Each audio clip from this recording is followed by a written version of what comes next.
பிரியமானவர்களே, சோமா இருக்கீங்களா? சந்தோஷமாக இருக்கீங்களா? உங்கள் குடும்பத்தை பார்க்கறது எனக்கே சந்தோஷம். ஏன் தெரியுமா? இயேசு உங்களை ரொம்ப நேசிக்கிறார். உங்களுடைய குடும்பத்தை நேசிக்கிறார்.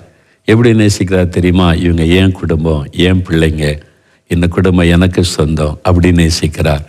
என்ன அவர் தான் உங்களுடைய தகப்பன், உங்களுடைய மூத்த சகோதரன், நம்முடைய நல்ல சிநேகிதன். அவர் நம்ம மேலே எவ்வளவு அன்பு வச்சிருக்கிறார்ல. அதனால தான் இந்த மாதிரி வாய்ப்பெல்லாம் நமக்கு தருகிறார். அதனால் சோர்ந்து போகாதங்க. இந்த நாளில் கூட நம்ம ஜெபிக்க போகிறோம். ஏதோ ஒரு காரியம் உங்களை பயப்படுத்தி கொண்டிருக்கலாம், கலங்க பண்ணலாம். என்ன செய்வது? ஒன்றும் பயப்படாதங்க. நம்ம ஜெபிக்கிறோம். இந்த வாரத்தில் என்னென்ன காரியத்தை எதிர்பார்க்குறீங்களோ அதையெல்லாம் கர்த்தர் நிறைவேற்றி தருவார். இந்த உலகத்தில் வாழ்க்கை கொஞ்ச நாட்கள், சில வருடங்கள். ஆனால் நித்திய காலமாய் பரலோகத்தில் அவரோடு வாழ்ந்திருக்க போகிறோம். இயேசுவோடு கூட முகமுகமாய் அவரை பார்ப்போம். எவ்வளோ பெரிய சந்தோஷமான நாள் அது.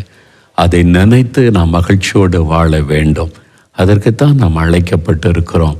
இந்த உலகத்தில் உள்ள காரியெல்லாம் அநித்தியமானவைகள், அழிந்து போகக்கூடியவைகள்.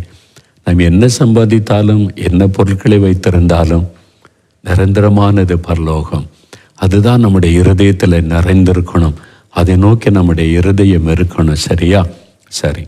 ஆனால் இம்மையிலும் ஆண்டவர் நம்ம மேல் அக்கறையோடு இருந்து இந்த உலகத்தில் வாழும் வரைக்கும் கூட நம்மை ஆசீர்வதிக்கிறார். நாம் அறிந்திருக்கிறபடி நாம் ஆபிரகாமின் சந்ததி. ஆபிரகாமின் ஆசீர்வாதம் நமக்குரியது. ஆபிரகாமை சகல விதத்திலும் ஆசீர்வதித்ததை போல உங்களையும் உங்களுடைய குடும்பத்தையும் ஆண்டவர் ஆசீர்வதிக்க விருப்பம் உள்ளவராய் இருக்கிறார். அதை பெற்றுக்கொள்ள ஆபிரகாமை போல நமக்குள்ள பல சுபாவங்கள் காணப்பட வேண்டும். கடந்த வாரத்தில் அவருடைய விசுவாசத்தை குறித்து தியானித்தோம். இந்த நாளில் ஆபிரகாமுடைய ஒரு சுபாவம் நம்ம அதை வாசிக்கும்போது அறிந்து கொள்ளலாம். ஆபிரகாம் ஒரு சுயநலவாதியாய் வாழவில்லை. தான் ஆசீர்வதிக்கப்படணும், நான் உயர்த்தப்படணும், நான் நல்லா இருக்கணும் அப்படின்னு சுயநலமான ஒரு வாழ்க்கை வாழவில்லை. மற்றவர்கள் மீது அக்கறை உள்ள ஒரு மனிதராய் அவர் வாழ்ந்தார். நாம் கூட அவனவன் தனக்கானவைகளை அல்ல பிறனுக்கானவைகளையும் நோக்குவானாக என்பதாய் வேதம் நமக்கு ஆலோசனை கொடுக்கிறது. நாம் மாத்திரம் உலகத்தில் வாழவில்லை. நம்ம சுற்றிலும் எத்தனையோ நண்பர்கள், உறவினர்கள், தெரிந்தவர்கள், தெரியாதவர்கள், கூட வேலை செய்கிறவங்க, கூட படிக்கிறவங்க, எத்தனையோ பேரை நம்முடைய வாழ்க்கையில் சந்திக்கிறோம். அவர்கள் மேலேயும் நாம் அக்கறை உள்ளவர்களாக இருக்க வேண்டும் என்று ஆண்டவர் விரும்புகிறார். இப்போ ஆபிரகாமுடைய வாழ்க்கையில் பாருங்களேன். ஆதியாகமம் 14ஆம் அதிகாரத்தை எடுத்துக்கொள்ளுங்க. லோத்து ஆபிரகாமுடைய சகோதரன் மகன். அவரும் ஆபிரகாமோடு கூட வந்து ஒரு கட்டத்தில் 2 பேருடைய ஆசீர்வாதம் பெருகினதுனால 2 பேரும் பிரிந்து போகிறார்கள். லோத்து ஆபிரகாமை விட்டு பிரிந்து அவருக்கு பிரியமான இடத்தை எடுத்து கொண்டார். அங்கே போய் தன்னுடைய மந்தைகளோடு தன்னுடைய வேலைக்காரர் குடும்பத்தோடு அவர் ஆசீர்வாதமாய் வாழ்ந்து கொண்டிருந்தார். இப்போ ஆபிரகாம் அதை எடுத்து அடுத்த பகுதியில் ஆண்டவருடைய வழி நடத்துதலின்படி வாழ்ந்து கொண்டிருக்கிறார். தன்னை விட்டு பிரிந்து போய்விட்டான் சகோதரன் மகன். அவங்களுக்குள்ள வேலைக்காரர்களுக்கு பிரச்சனை வந்ததுனால சமாதானமான முடிவு எடுத்தார். இப்போ நமக்குன்னு அவங்க காரியத்தை பார்க்கட்டோன்னே ஆபிரகாம் இருந்து விடவில்லை. தன் சகோதரன் மகன் மீது ஒரு கவனம் வைத்து கொண்டே இருந்தார். என்ன நடக்கிறது பாருங்க. 4 ராஜாக்கள் சேர்ந்து யுத்தம் பண்ண சோதம் குமாரோ அங்கே பட்டணத்தில் தான் அங்கே லோத்தும் அவனுடைய குடும்பம் எல்லாம் இருக்கிறாரு. அவங்க வந்து யுத்தம் பண்ணி இந்த ராஜாக்களை முறியடித்து சோதம் குமார ராஜாக்கள் 5 ராஜாக்களை அடிமையாக்கி விட்டார்கள். அங்கிருந்த லோத்துவும் அவர்களோடு கூட அகப்பட்டு கொண்டார். லோத்து அவனுடைய குடும்பம், சொத்துக்கள் எல்லாவற்றையும், மிருக ஜீவன்களை எல்லாம் அவங்க கொள்ளையடித்து கொண்டு போய்விட்டார்கள். இப்போ லோத்து அடிமையாகிவிட்டான். பொருட்கள் கொள்ளையாடப்பட்டு விட்டது. குடும்பம் அடிமைத்தனத்துக்குள் ஆகிவிட்டது. இந்த செய்தி ஆபிரகாமுக்கு தெரிய வருகிறது. ஒருவன் வந்து சொல்லுகிறான், இந்த மாதிரி இந்த ராஜாக்கள் வந்து யுத்தம் பண்ணி எல்லாத்தையும் கொண்டு போயிட்டாங்கன்னு சொல்லி.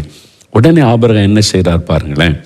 ஆதியாகமம் 14ஆம் அதிகாரம் 14ஆம் வசனமும் 16ஆம் வசனத்தையும் பாருங்க. பைபிளை கவனிங்க. நீங்கள் கண்களால் பார்க்கணும், செவியால் கேட்கணும். புரிந்துதா? வசனம் உள்ளத்தில் ஆழமாக பதியணும். தன் சகோதரன் சிறையாக கொண்டு போகப்பட்டதை ஆபிராம் கேள்விப்பட்ட போது அவன் தன் வீட்டிலே பிறந்த கை படிந்தவர்களாகிய 318 ஆட்களுக்கும் ஆயுதம் தரித்து தான் என்னும் ஊர் மட்டும் அவர்களை தொடர்ந்து 16ஆம் வசனம் பாருங்க. சகல பொருட்களையும் திருப்பி கொண்டு வந்தான். தன் சகோதரனாகிய லோத்தையும் அவனுடைய பொருட்களையும் ஸ்திரீகளையும் ஜனங்களையும் திருப்பி கொண்டு வந்தான். ஆபிரகாம் தனி மனிதன், வேலையாட்களை வச்சிருக்கிறார், நிறைய பண்ணை ஆட்கள் இருக்கிறாங்க.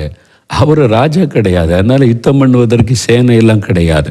ஆனால் பாதுகாப்பாக இருப்பதற்கான ஆட்கள் அவனுக்கு வைத்திருந்தார். இப்போ 4 ராஜாக்கள் 5 ராஜாக்களை அடிமையாக கொண்டு போயிட்டாங்க. அப்போ அவனுடைய சேனை எவ்வளோ பெருசாக இருக்கும் இல்லை? 4 ராஜாக்கள் அவருடைய சேனைகளோடு யுத்த வீரரோடு கொண்டு போயிட்டாங்க. தன் சகோதரன் மகனுக்கு ஒரு ஆபத்து, அவன் குடும்பத்தை கொண்டு போயிட்டாங்கன்னு தெரிஞ்ச உடனே நான் என்ன செய்ய முடியும்? அவங்க 4 ராஜாக்கள், நான் சாதாரண ஒரு மனிதன். இதுக்கு தான் அப்போவே நான் சொன்னேன், கொஞ்சம் பொறுமையாக நம்ம கூட ஒப்புரவாகி இருந்திருக்கலாம், அவசரப்பட்டு பிரிந்து போனா ஏன்னு என்ன செய்ய முடியும்? அப்படி ஆபிரகாம் சொல்லவில்லை.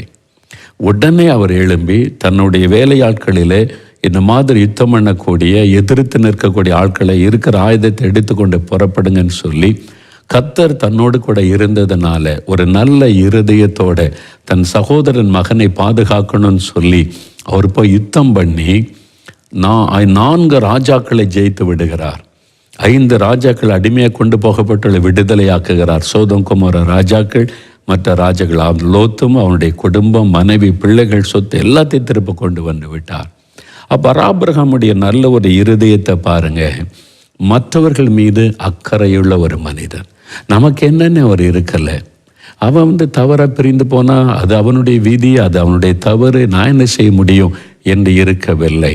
தன்னால் என்ன செய்ய முடியும்னு யோசிக்கிறார், ஜெபித்திருப்பார், தேவனுடைய வழி நடத்துதலை பெற்றிருப்பார். கர்த்தர் என் கூட இருக்கிறான்னு புறப்பட்டு போய் தன் சகோதரன் மகனை மீட்டு கொண்டு வருகிறார். அதான் ஆபிரகாமுடைய இருதயம், அதான் தேவனுடைய இருதயம். சுயநலவாதிகளாய் நாம் வாழக்கூடாது. நான், என் குடும்பம், என் பிள்ளைங்க, நாங்கள் வாழ்ந்திருந்தா போதும், மற்றவங்க எப்படியானா எனக்கு என்ன, அந்த மாதிரி வாழக்கூடாது.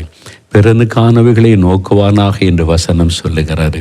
முதல்ல உங்களுடைய உறவினர்கள், உங்களுடைய நண்பர்கள், உங்கள் கூட வேலை பார்க்குறவங்க, படிக்கிறவங்க, ஒரு சின்ன வட்டம் இருக்கிறது, தெரிஞ்சவங்க, அவங்க மேலே நீங்கள் அக்கறையாக இருக்கிறீங்களா? அவங்க மேலே நீங்கள் கரிசனையாக இருக்கிறீங்களா? அவங்களுக்கு ஒரு பாதிப்புனா நீங்கள் அதுக்காக ஜெபம் பண்ணுறீங்களா? அவங்க நம்மளால் என்ன உதவி செய்ய முடியும் அப்படின்னு பார்க்குறீங்களா? நீங்கள் கடன் வாங்கிலாம் உதவி செய்ய வேண்டாம். உடத்தில் உள்ளதை ஷேர் பண்ணி இந்த நண்பனுக்கு ஒரு சின்ன உதவி செய்யலாம், இந்த குடும்பத்தாருக்கு ஒரு உதவி செய்யலாம். இது மாதிரி ஒரு இக்கட்டில் அகப்பட்டு கொண்டாங்க, என்ன முடியுமோ அந்த உதவி செய்யலாம் என்கிற மற்றவர்கள் மேல் அக்கறை நமக்கு இருக்குதா? அவங்க தான் ஆபிரகாமுடைய சந்ததி. அவங்க தான் ஆபிரகாமின் இருதயத்தை, தேவனுடைய இருதயத்தை போன்றவர்கள். அப்போ ஆண்டவர் நம்மை ஆசீர்வதிக்க முடியும். நம்ம யாரையும் கெடுக்கட்டு போனால் நமக்கு என்ன, நம்ம மட்டும் சேஃபாக இருந்தால் போதும் என்கிற சுயநலவாதிகளாக இருந்தால் தேவன் ஆசீர்வதிக்க முடியாது.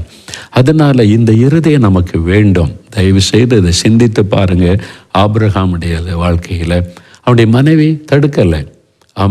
அவன் போயிட்டால நம்மளை விட்டு, நீங்கள் எதுக்கு அவனை குறித்து பாரம் கொண்டு இருக்கிறீங்க, அவன் பாட்டில் அவன் காரியத்தை பார்க்கட்டும், நம்ம தேவனை தேடணும், அவன் இந்த மாதிரிலாம் இல்லை, அவன் சோதகுமாராவுக்கு அவன் தானே போனான் அப்படின்னு பேசலை. சாராளும் கணவனுக்கு துணை நின்றாள்.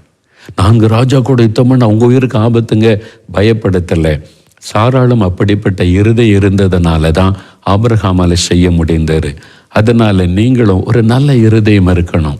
அவங்க கணவர் சொல்கிறாரு, அவங்க எங்கள் சித்தப்பா, எங்கள் பெரியப்பா, எங்களுடைய அண்ணன், தம்பி கொஞ்சம் பாதிக்கப்பட்டாங்க, நம்ம இடத்துல உள்ளதை கொஞ்சம் ஹெல்ப் பண்ண அவங்க எழும்பி வந்துடுவாங்க, உதவி செய்யலாம். அதெல்லாம் முடியாது, இதை நம்ம பிள்ளைக்கு என்ன பண்ணுறது, என் குழந்தைக்கு என்ன பண்ணுறது, செய்யுங்க.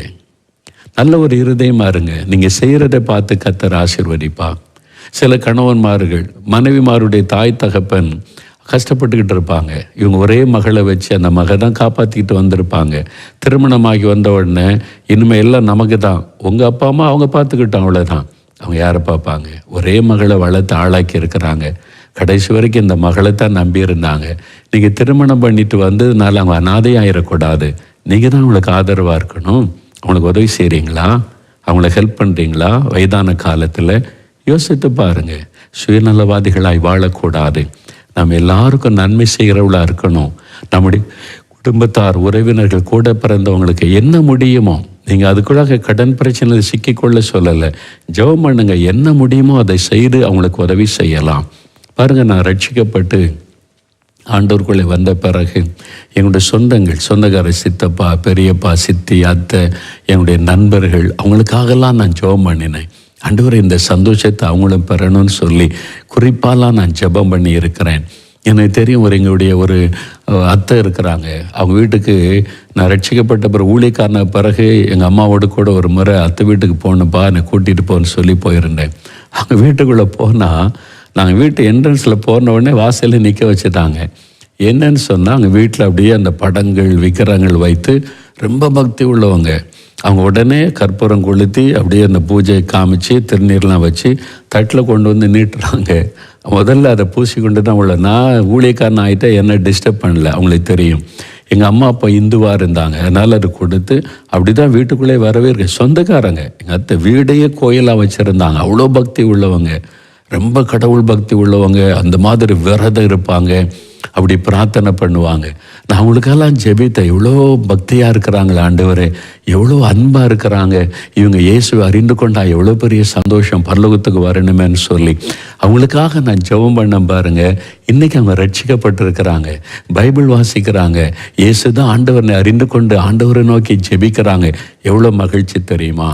என்னுடைய சித்தி என் மேலே ரொம்ப அன்பு வச்சுருப்பாங்க. அவங்க ரட்சிக்கப்பட்டிருக்காங்க, பிள்ளைகள் ரட்சிக்கப்பட்டிருக்கிறாங்க. அவங்க மேலே நான் அக்கறை செலுத்தி அவங்களுக்கு ஆண்டவரை பற்றி சொல்ல ஜெபிக்க ஆரம்பித்ததுனால நிறைய மாற்றங்கள். எங்கள் ஊரில் என்னுடைய நண்பர்கள் பெரிய பிஸ்னஸ் மேனாக இருக்கிறாங்க. நான் ஜெபிச்சிருக்கிறேன், அவங்க ரட்சிக்கப்படணும், இந்த இயேசுவை ருசிக்கணும் என்பதாக. இன்றைக்கி அவங்க ரட்சிக்கப்பட்டு குடும்பமாக ஆண்டவரை துதிக்கிறாங்க. எவ்வளோ பெரிய சந்தோஷம் தெரியுமா? அது மாதிரி உங்களை சுற்றியில் இருக்கிறவர்கள், எங்கள் குடும்பத்தை சார்ந்த சிலர் ஆரம்பத்தில் என்ன கிறிஸ்டியனாக போயிட்டாங்க, திட்டினாங்க, கேவலமாக பேசினாங்க. ஒரு ஸ்டேஜ் வந்த பிறகு சின்ன உதவிக்கு தேடி வருவாங்க. எல்லாருக்கும் உதவி செய்கிறேப்பா, நமக்கு இந்த மாதிரி படிக்கிற ஹெல்ப் பண்ணுங்க. என் சொந்தக்கார இந்துக்கள் தான், என்னுடைய சொந்தக்காரங்க தான். சரி, படிக்க வைக்கணுமா, என்ன உதவி செய்யலாம், என்ன முடியுமோ அதை செய்ய ஆரம்பித்தோம். அதன் மூலமாக இயேசுவின் அன்பை அவங்க அறிந்து கொள்கிறாங்க. அவங்களுக்காக ஜெபிக்கும் போது ஒரு நாள் அவங்க சந்திக்கப்படுறாங்க. இயேசுவின் மேல் அன்பும் இயேசுவின் மேல் ஒரு விசுவாசமும் அவங்களுக்கு வருகிறது. அதனால் முதல்ல நம்முடைய உறவினர்கள், அவங்களுக்காக ஜெபம் பண்ணுங்க. பாருங்க, ஆபிரகாம் சோதோம் கொமோரா பட்டணத்தை அழிக்க ஆண்டவர் வந்தபோது அந்த பட்டணத்தில் லோத்து இருக்கிறான் என்பதை அறிந்து ஆதியாகமம் 18:22 திறப்பில் நின்று ஜெபிக்கிறார். ஐயோ, லோத்து அங்கே இருக்கிறான்னு அழிந்து விடக்கூடாதே என்பதாக பிரார்த்தனை பண்ணுகிறார். லோத்துவை மனசில் வச்சு தான் ஆபிரகாம் ஜெபிக்கிறான் என்பதை ஆண்டவர் அறிந்து கொண்டார். ஏன்னா அந்த பட்டணத்தில் பாவம் பெருகிவிட்டது, அவங்கள உயிரோடு வைக்க காரணமே இல்லை. ஆனால் லோத்து ஒரு நீதிமானாய் இருந்தான், நடக்கிறத பார்த்து துக்கப்பட்டு கொண்டிருந்தான். அதனால ஆபிரகாமுடைய ஜெபத்தை கேட்டு லோத்து குடும்பத்தை தேவன் வெளியே கொண்டு வருகிறார், தேவதூதனை அனுப்பி தப்புவிக்கிறார். அந்த மாதிரி ஒரு அக்கறை அங்கே ஆபிரகாமுக்கு இருந்தது. உங்களுடைய உறவினர்களை குறித்து, உடன் பிறந்தவர்களை குறித்து அக்கறை இருக்குதா? அவங்களை குறித்து ஒரு பாரம் இருக்கிறதா? ஏதோ முடிந்த உதவியை செய்து அவங்களுக்கும் ஆண்டோடைய அன்பை வெளிப்படுத்தலாம்னு எண்றீங்களா? உங்களுடைய நண்பர்கள் யோசித்து பாருங்க, இந்த சிந்தை நமக்கு வேணும். அதை நீங்கள் செய்யும்போது அவங்களும் இயேசுவை அறிந்து கொள்ளுவாங்க, ரட்சிக்கப்படுவாங்க. உங்கள் நிமித்தம் அவங்களுக்கு ஒரு நன்மை உண்டாகும். ஆண்டவர் உங்களை பார்த்து சந்தோஷப்பட்டு உங்களை ஆசீர்வதிப்பார். அதற்கு அவசியமில்லாத காரியத்தில் போய் தலையிட்டு சிக்கி கொள்ளக்கூடாது. அவசியமில்லாத காரியங்கள், அந்த மாதிரி காரியத்தில் நீங்கள் இப்போ அனாவசியமாக சிக்கி கொண்டு நஷ்டமடையும் கூடாது. கவனமாக ஜெபம் பண்ணி கர்த்தருடைய வழி நடத்துதலின்படி உங்களால் முடிந்த உதவிகளை செய்து மற்றவர்கள் மீது அக்கறை உள்ளவர்களாக நம்ம இருக்கணும் என்பதை ஆண்டவர் நமக்கு கற்றுக் கொடுக்கிறார். ஆபிரகாமுடைய வாழ்க்கையில் அதை பார்க்கிறோம். அதனால தான் ஆபிரகாம் மேலே தேவனுக்கு அதிக பிரியம், என் சிநேகிதன் என்று சொல்லுகிறார். தேவனுடைய இருதயம் அவனுக்கு இருந்தது. நம்ம இப்போ ஜெபிக்கலாம், ஆண்டவரே, ஆபிரகாமை போல நானும் மற்றவர்கள் மீது நான் அக்கறை உள்ளவனாக இருக்கணும். என்னுடைய குடும்பம் இது மாதிரி, இவங்களுடைய குடும்பம், என்னுடைய நண்பர்கள் உண்மையாக பாதிக்கப்பட்டிருக்கிறாங்க, கஷ்டப்படுறாங்க, கொஞ்சம் அவங்களுக்கு உதவி செய்யலாம் என்று. ஏமாற்றிக்கிட்டே இருக்கிறவங்களுக்கு உதவி செய்ய தேவையில்லை. அவங்க திரும்ப திரும்ப உங்களை ஏமாற்றி வஞ்சித்து அவங்க நடிச்சுக்கிட்டே இருப்பாங்க பாருங்கள், அவங்கள விட்டு விலகிறங்க. உண்மையாக கஷ்டப்படுறவங்களுக்கு அவங்கள தூக்கி விட்டால் நல்லா வந்துடுவாங்கன்னு தெரிஞ்சால் ஜெபம் பண்ணி ஆண்டோடைய வழி நடத்தலும்படி உதவி செய்யுங்க. அவங்களுக்கு நன்றி உள்ளவங்களாக இருப்பாங்க. ஆண்டவர் அவங்களை சந்திப்பார். சரியா? இப்போ நம்ம ஜெபிக்கலாமா? ஆண்டவரே, நான் பிறன் மீது அக்கறையும் அன்பும் உள்ளவனாக இருக்கணும், எனக்கு உதவி செய்யன்னு ஜெபம் பண்ணுவோம். உங்கள் காரியத்தை நீங்கள் ஆண்டோடைய சமூகத்தில் ஜெப குறிப்பெல்லாம் வச்சுருக்கிறீங்கல்ல, அதை எடுத்து வைத்து இந்த வாரத்தில் இதெல்லாம் எனக்கு நிறைவேற்றணும். அதாவது சோர்ந்து போகாமல் தொடர்ந்து ஜெபிக்கணும், பெற்றுக்கொள்ளும் வரைக்கும் ஜெபிக்கணும். 4 வாரம் ஜெபிச்சுட்டு ஒன்றும் நடக்கலைன்னு விட்டு விடக்கூடாது. பெற்றுக்கொள்ளும் வரைக்கும் விடாமல் ஜெபிக்கிறது தான் விசுவாசம், சரியா? அதனால் தொடர்ந்து ஜெபிக்கலாம். இந்த வாரத்தில் ஆண்டவர் அற்புதம் செய்வார். இன்றைக்கு ஒரு வழியை திறப்பார், நன்மை உண்டாகும்.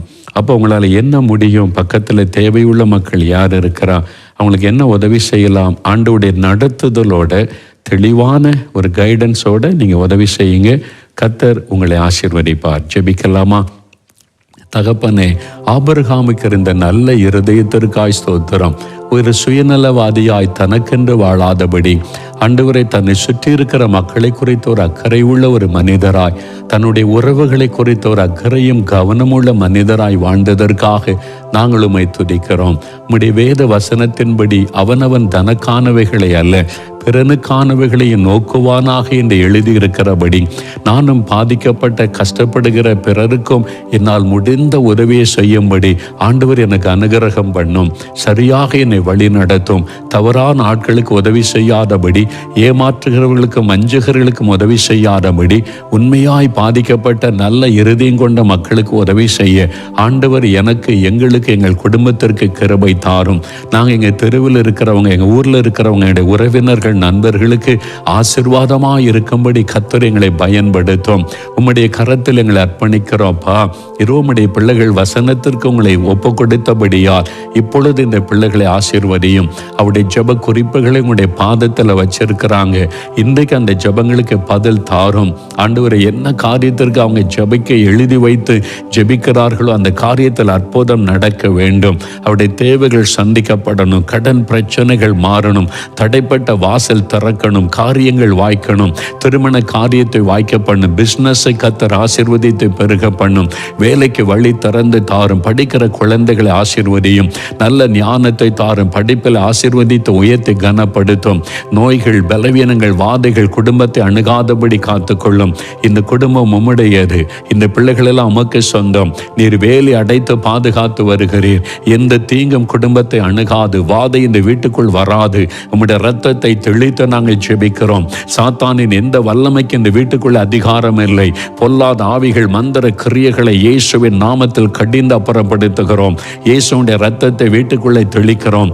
எல்லார் மீது பாதுகாப்பு உண்டாயிருக்கட்டும். ஒரு எழுப்புதல் அக்கினி குடும்பத்தில் உண்டாகட்டும். ஜெப ஆவியினால் நிரப்பும். எப்பொழுதும் ஜெபிக்கிற வீடாய், துதிக்கிற வீடாக இந்த வீட்டை ஆசீர்வதியும். பிள்ளைகள் ஜெபித்து கொண்டே துதித்து கொண்டே இருக்கும்படி கிருபை தாரும். ஆண்டவரே, இப்பொழுது இந்த பிள்ளைகளை மற்றவர்களுக்கு ஆசீர்வாதமாய் வைத்தருளும். இந்த தெருவில் இருக்கிற எல்லா மக்களையும் ரட்சியும். எங்க கிராமத்தில் இருக்கிற எல்லா மக்களையும் ரட்சியும். அவர்களுக்கு அந்த அன்பை வெளிப்படுத்தும். அவர்களும் உம்முடைய பிள்ளைகளாய் மாறணும், ஆசீர்வாதமாய் மாறணும். அதற்காய் ஜெபிக்கிறோம். எங்க சபைக்காக, சபை ஊழியத்திற்காக, போதகருக்காய், ஊழியருக்காக எல்லாம் ஜெபிக்கிறோம். எங்க சபையில எழுப்புதல் வரணும், ஆவியானவர் ஊற்றப்படணும். எங்கள் சபை எங்கள் ஊருக்கே ஆசீர்வாதமா இருக்கணும். எங்க கிராமத்துக்கு எங்க சபை ஆசீர்வாதமா இருக்கணும், வெளிச்சமா இருக்கணும், ஒப்பா இருக்கணும். அப்படி ஆசீர்வதிங்க ஆண்டவரே.